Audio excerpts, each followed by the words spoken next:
Мен сізді тәбриклеймін. Икенче милли татар тиз туклану рестораны ачылганга. Бамында, Аллага шөкер, бик күп халык, әлхәмдүлилләһ, Аллага шөкер, барысына да ошый милли татар ашларыбыз яңа дәрәҗәгә чыга.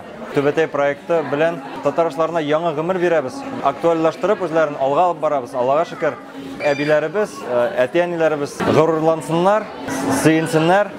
Балалар, киләчәк поколениялар дигәндә, шулай ук татар ашларын белеп, татар телендә сөйләшеп, рәхәтләнеп, үзебезнең милләтебезне, илебезне алга барсыннар, Алла теләсә.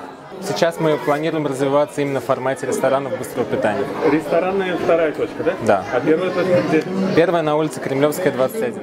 В данный момент у нас 2 павильона уличных в Казани, потому что мы постепенно отходим от этого формата и переходим именно в формат больших ресторанов быстрого питания. В свое время мы начинали с 7.